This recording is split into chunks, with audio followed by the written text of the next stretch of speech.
This evening we're on the third of our sessions on civil rights in Northern Ireland, organised by the Civil Rights Commemoration Committee. Hard to believe it's 50 years ago. I mean, some people in the audience are well aware of that, remembering it very well. We were in Clifton House 2 weeks ago for the first session. 3 weeks ago now, I think, or 2 weeks ago.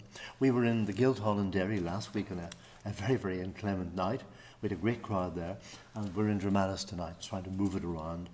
And this evening, we are looking really at the 60s in particular. We're looking in particular at the rise of O'Neill, O'Neill's policy, the emergence of Paisleyism. We're looking at the McCluskeys and the campaign for social justice from 64 on, maybe a bit earlier, campaigning on issues like houses and discrimination, west of the Ban in particular. And we're recalling that whole period, really. So we have three speakers. We have Dr. Myrtle Hill, our first speaker, is going to talk about... our first speaker is Dr. Margaret O'Callaghan, who's going to set the scene for O'Neillism and that period. She'll be followed by Dr. Myrtle Hill, who'll be talking about the McCluskeys and the CDU. And finally, we'll have Mr. John Gray, who will kind of overview the period with a personal perspective. And I'll introduce the speakers separately. Our first speaker, Dr. Margaret O'Callaghan, is a reader in politics at Queen's University, Belfast, and has written extensively on modern Irish history. Margaret.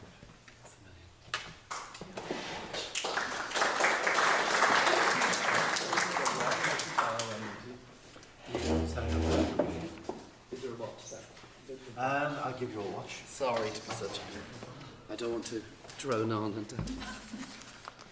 Good evening.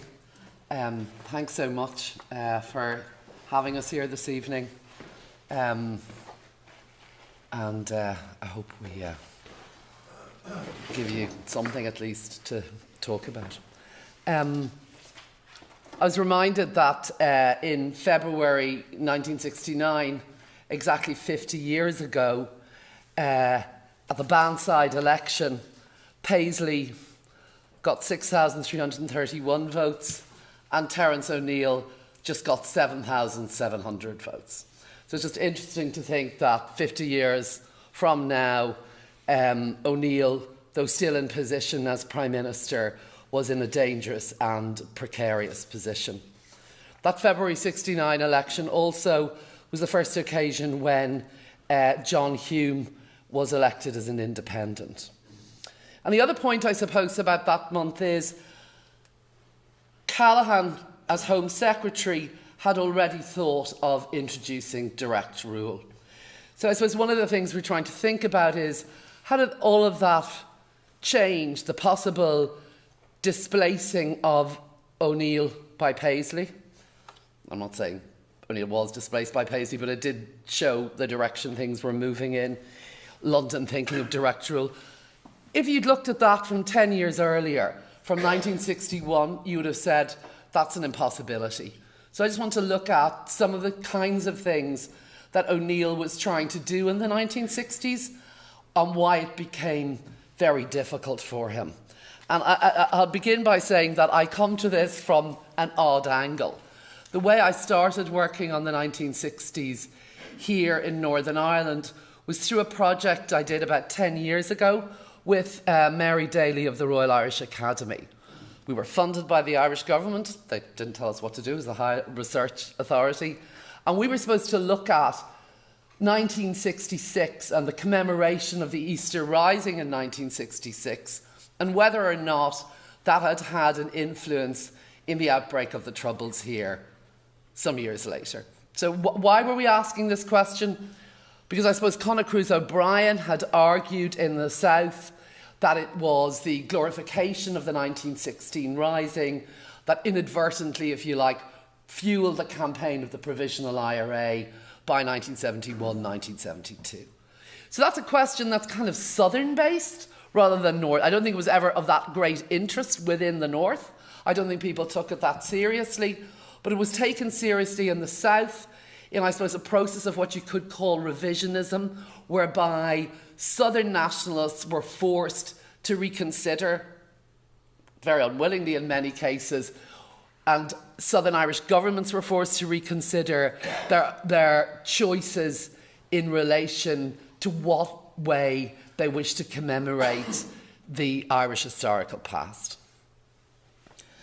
So my end of the research project was looking at how was 1916, the Easter Rising, commemorated in Belfast and in Northern Ireland more widely in 1966.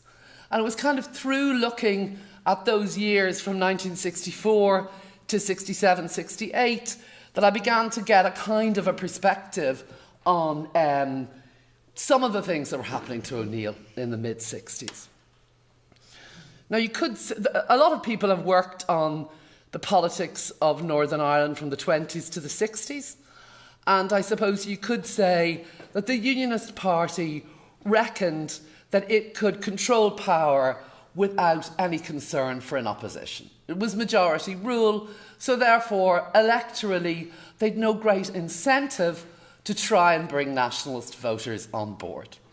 So really, that was an advantage to unionism in the short term, but obviously long term, it was a disadvantage because it meant they didn't try to reach out to bring people who would not automatically have agreed with them on side.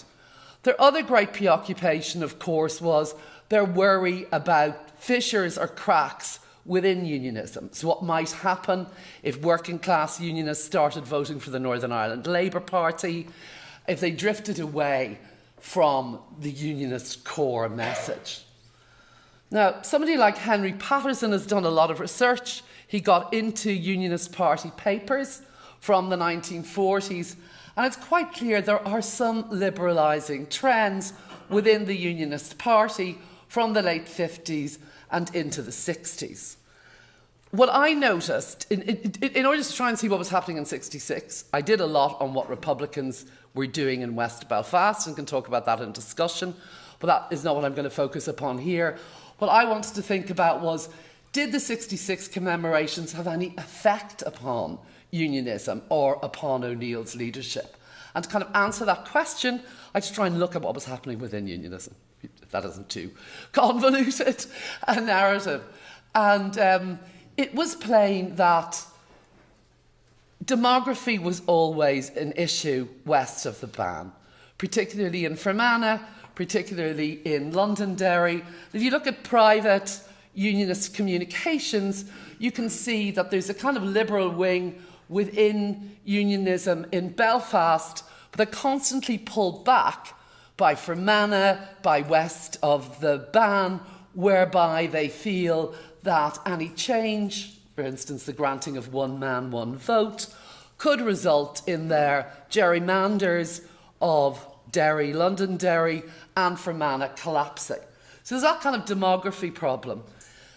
We see O'Neill as a reforming figure, but he kind of won his spurs within the Unionist Party when he got in by winning votes back from the Northern Ireland Labour Party. And if we want to think about what ifs, we could say that that obsession with closing down the Northern Ireland Labour Party maybe closed off wider paths for reform in the 60s, that unifying unionism did not necessarily help the unionist state in the long run.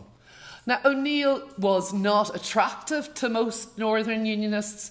He spoke with the wrong accent, he had the wrong mentality, he went to the wrong schools, but he had a key grasp on one thing, which was that ultimate power in relation to Northern Ireland always rested with London. So I suppose one of the key things he did as Prime Minister of Northern Ireland was constantly try to remind his cabinet, who didn't want to hear this, of this fact.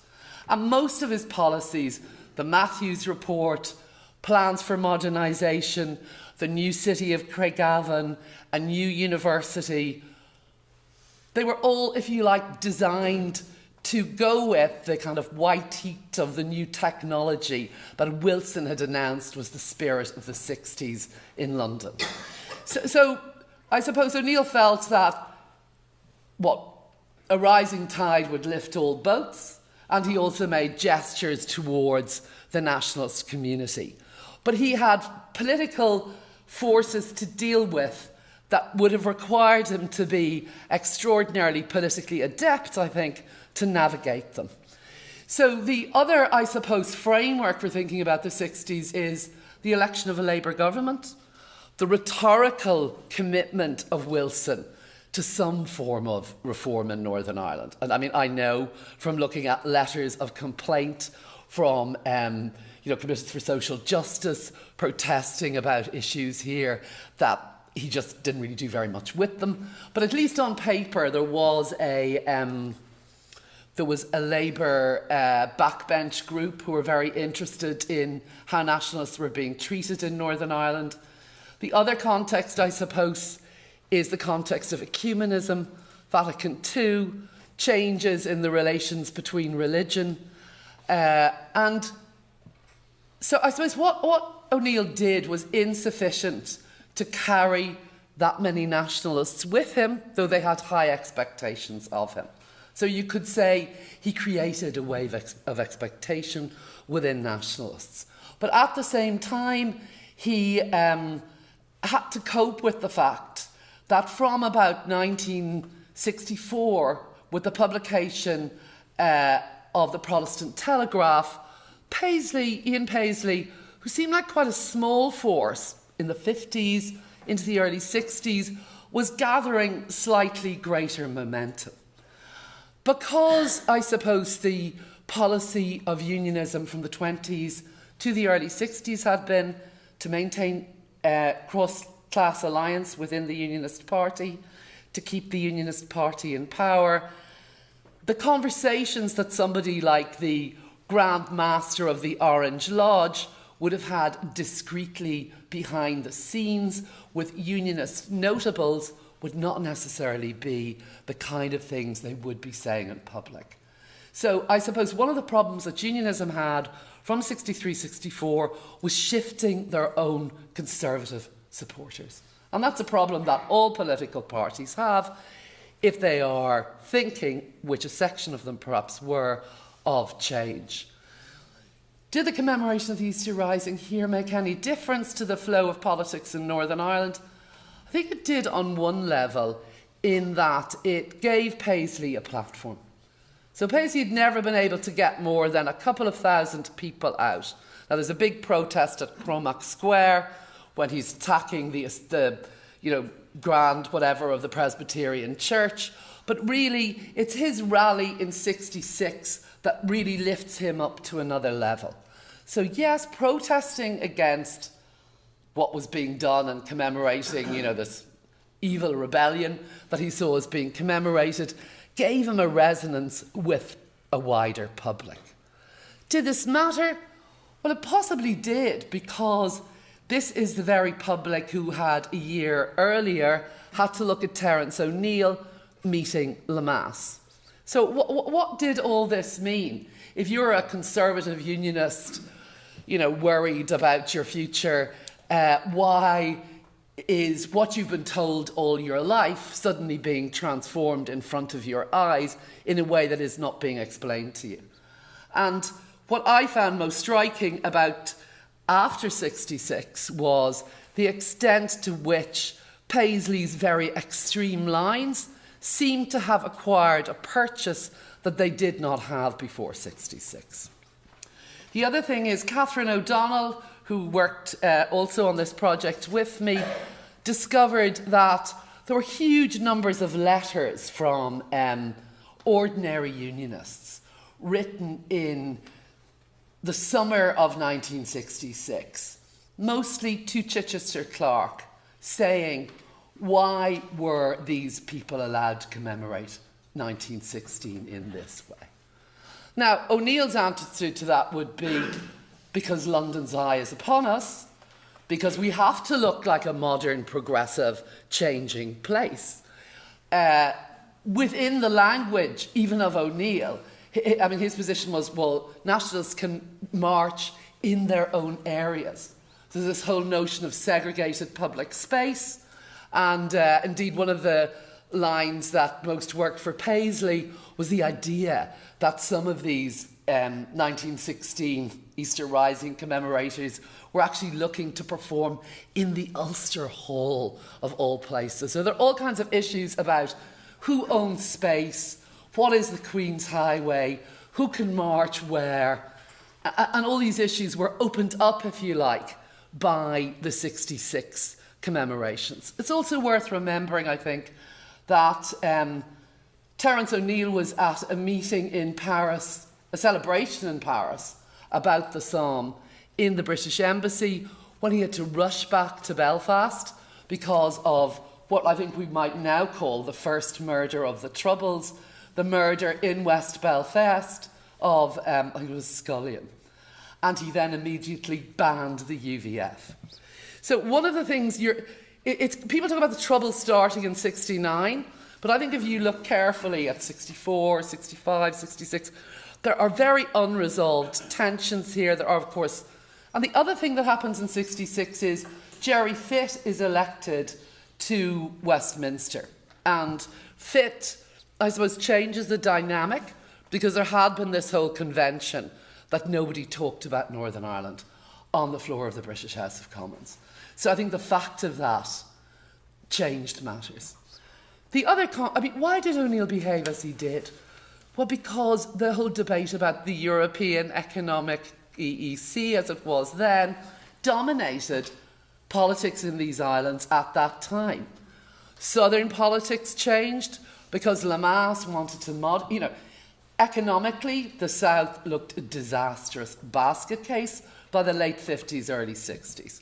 They decided to abandon protectionism, ideals of self-sufficiency.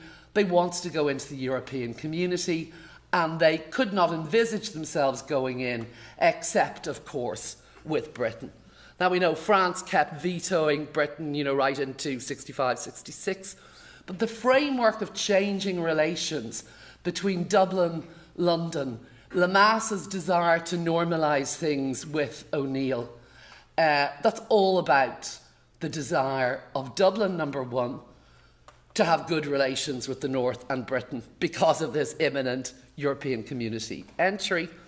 And also, I think O'Neill feels that he must go along with this because that's the path of the future, if you like.